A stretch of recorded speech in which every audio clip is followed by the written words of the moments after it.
When I was about 8 or 9, my family took a skiing trip to a small resort, a couple of hours from where we lived in Spain. The resort itself was a sleepy little town of about 500 people max, with a few small supermarkets and hotels, and not much else. Typically, we picked the worst time possible to embark on the trip, which we had been planning for a good few years. The night after we arrived, there was a blizzard, and so we spent the first half of the week locked in the hotel. Although we were able to go outside for the remaining few days, we had little to do given that the slopes were shut. The story I want to tell comes from those first few days locked in the hotel. Despite my parents' annoyance at the timing of the trip being a nightmare, myself and my sister, who was 11 months older, were having a fantastic time. Locked up in the mountains with nothing to do, we were able to spend our days running around the hotel, eating sweets, and watching the TV in the lobby. I should probably mention at this point that the hotel was somewhat of a maze. The large bar and restaurant area where my parents sat each day reading was at the center of the hotel. A myriad of smaller rooms then connected to the bar area at random points, shooting off in different directions. These rooms often had no discernible function. Each one had the same mahogany interior, and they were full of couches, fireplaces, and antiques that allowed for great games of hide and seek. The rooms would often have offshoots themselves, connecting to new rooms, which would then connect to yet more useless wooden caves. As such, it was possible to be 4 or 5 rooms away from the main hotel area at any one time, without knowing exactly where you were or how to get back. Anyway, at some point along the weekend, myself and my sister decided to play hide and seek. Bearing in mind the above, it was almost an impossible challenge to find the hider.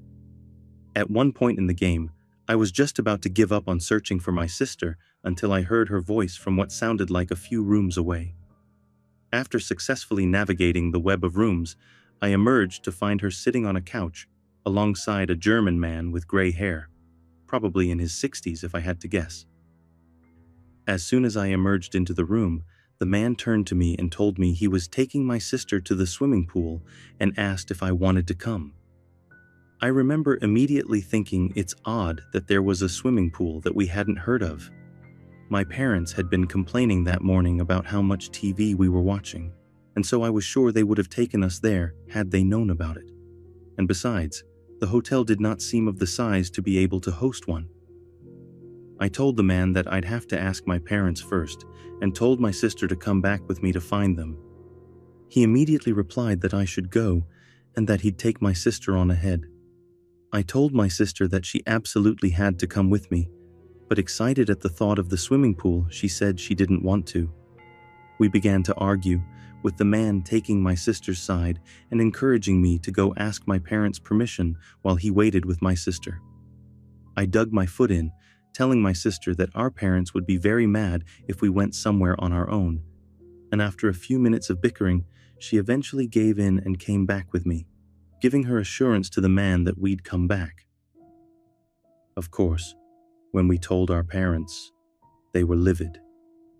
My dad went back to the room to try and find the man, but with all the offshoots and given that all the random rooms looked the same, it was almost impossible to be sure that we were in the right one. In any case, there was no sign of him. I remember my dad screaming at the hotel lobby that he needed a list of all male guests and their room numbers, but of course they wouldn't give it to him. We spent the rest of the trip by our parents' side, terrified of the thought of being locked up in a blizzard with that man. Thankfully, we never saw him again. The scary thing? We checked with the lobby, and as we'd imagined, the hotel did not have a pool.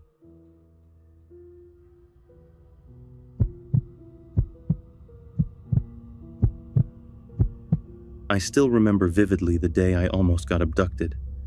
I was 12 years old and lived in an isolated seaside city surrounded by the boreal forest. The closest big town was a 2-hour car drive, and, as any lonely place, the area I grew up in was extremely depraved. Half mining town, half Indian reservation, people there were, and still are, extremely prone to violence, theft, and drugs and alcohol abuse.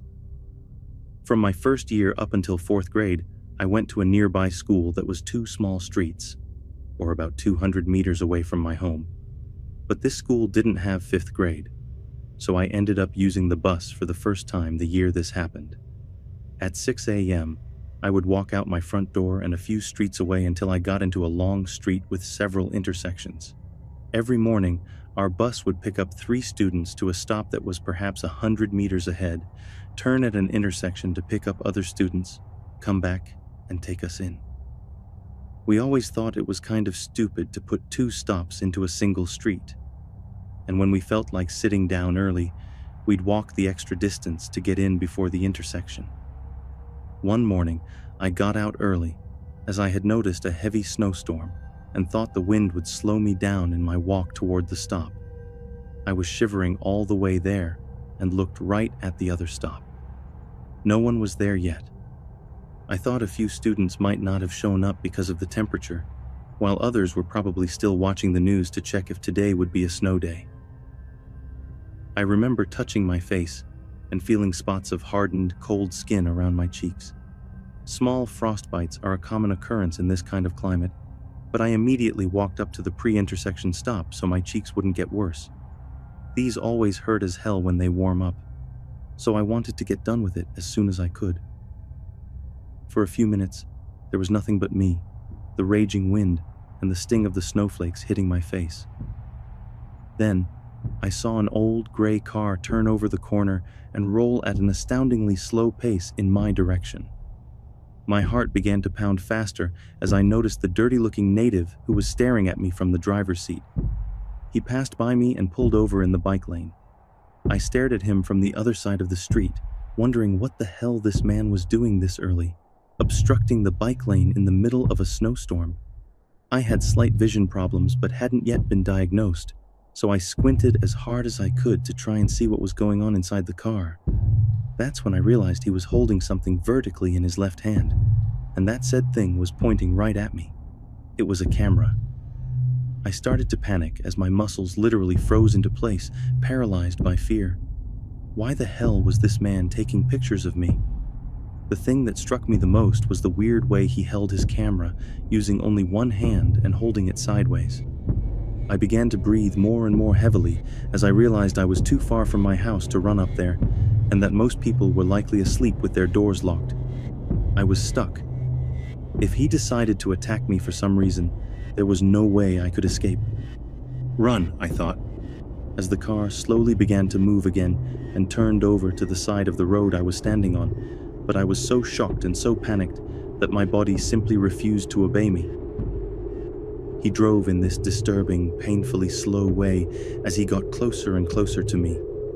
I nearly lost consciousness as he reached my stop. I felt his car begin to slow down even more when I suddenly heard a loud humming sound coming from further up the street. Another car suddenly pierced through the veil of snow, making the native man jam his foot on the gas pedal and take off at maximum speed.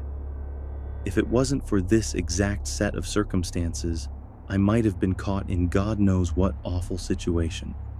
One of my stopmates arrived a few seconds after, and I finally gathered the courage to run towards her.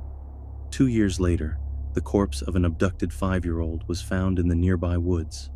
I'll never know for sure if this story is related to mine, but I shiver every time I think I might have been staring at a murderer right in the eyes.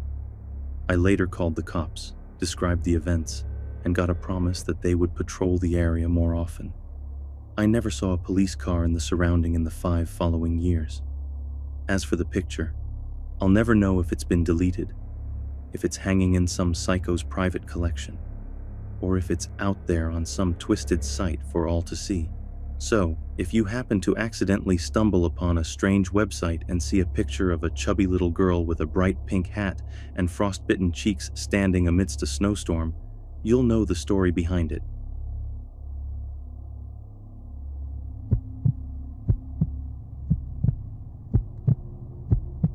I'm a 21-year-old female, and this story took place when I was around 11. I remember this day clearly because it was the first time I was ever allowed to walk to school and back by myself. Up until the age of 14, I lived in what we thought was a safe place in Chautauqua County, New York. Everyone knew everyone. If you thought you would get away with something, then be prepared to have your ear abused by the time you got home. There was this one day, though. It was a cold winter day, and school unfortunately was still open, so all the neighborhood kids had to walk through knee-high inches of snow just to get to school. It took me longer to leave the house as I was used to walking with my older sister to school, since she knew the routes better than me.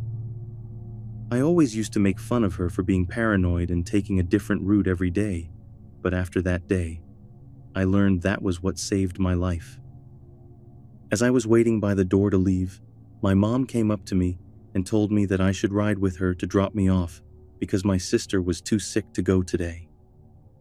Being a brat, I made a big deal about walking by myself because I was almost 12 years old and all my friends' parents let them walk alone. She looked at me for a long while, then told me to make sure I pay attention to cars. I got hit by a car and almost died when I was 9, so the worry that showed on her face was well warranted. I hurriedly nodded and headed out the door to go to school. My sister didn't like to dilly-dally, so she was always in a rush to get to school early, but seeing as it was just me, I thought it would be a good idea to take my time. I would play in the brown slush that was left on the side of the road and even make funny-looking snowballs to see how far I can throw them. Halfway to school, I notice a white van following behind me. Being the playful child I was, if I had not been bending down to make another snowball, I wouldn't have noticed it slowly creeping up the street. I told myself I was being stupid, but continued more hurriedly to school. Once I got to school, I took a quick glance over my shoulder and saw the van a few feet behind me. It wasn't until I was on school grounds that it drove away fast by me. I thought that would be the end of it, but throughout the day when I would stare out the window, the van would be there. I assumed that it never really left, just parked. Many adults would try to convince me years later that maybe it wasn't the same one, but I knew it was. This van had a bright yellow smile emoji sticker on it. I couldn't see who was in the van, but through the tinted glass, I knew they could see me. It was now the end of the day, and I wasn't ready to go home. It was too late to call my mom because she was at work and my sister was homesick. I had to suck it up and start walking home. I tried to blend in with a group of kids, but most of them were car riders, and the others didn't live near me. Remembering what my sister told me, I took another route home. I didn't memorize this route clearly, but I decided anything was better than being spotted by that van. The route I took led back to the main street where I walked to school. Hidden behind a row of cars was the white van with the smiley emoji sticker. I tried to stay calm and walk past it, but once I heard the van door silently click open, I ran. I could hear the rush of 2 pairs of heavy footsteps behind me. They were getting closer, so I did what any normal kid would do. I cut corners. I cut into someone's backyard until I was directly inside of my house and forced myself into the thick snow to make it to the door. My heart was racing not because I was running, but because I could still hear them behind me. I made it to the door and banged with all my might until someone came to the door. My sister looked confused, but when she saw my face, she pulled me inside and locked the doors. The van was still outside. It stayed out there until my brother got home. Me and my sister don't talk about it, but we both know how close it was to me going missing.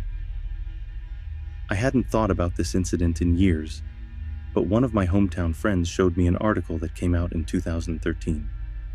Apparently some men kidnapped and sexually assaulted a girl my age. It wouldn't have scared me if it hadn't mentioned the white van.